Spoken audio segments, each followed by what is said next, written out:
За хөдөө нутгаас одоо та бүхэндээ энэ төргий сонирхолтой амьсгал гэдэг булангараа та бүхэндээ би Жерэнд буюу Оросоор гэрүүндий гэж хэлдэг. За монголоор бол нэг нэршил байдаггүй учраас бас нэг үйл хэсэлгээд өөрөө нэг нэр өгсөн.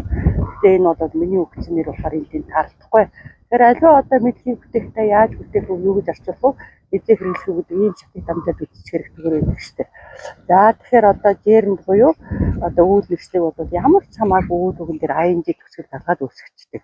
Тэр битийг одоо цаг үүсгэхийн тухайд ING төгсгөл авч болдоггүй 37 одоо үйл үг байдаг. Тэрнээр ч гэсэн ING даргаад одоо Жерэнд төгсгөж болно гэж ойлгох юм шүү.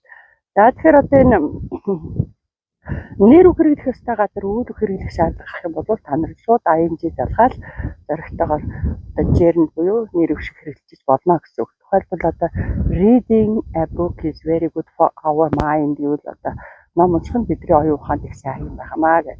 Driving a car in the traffic jam during the rush hour makes us irritated гэвэл одоо түгжрийн дунд оргил ачаатын үеэр машин жолоодох нь бидний ундууцлыг төрүүлгээ гэж. Тэгэхээр ямар ч хамаагүй үйл үгэн дээр ING залгаад үйл үгээс үсээд нэр үг шиг хэрэгэлдэг одоо энэ зүйлийг Жерэнд гэж хэлдэг байна шүү дээ.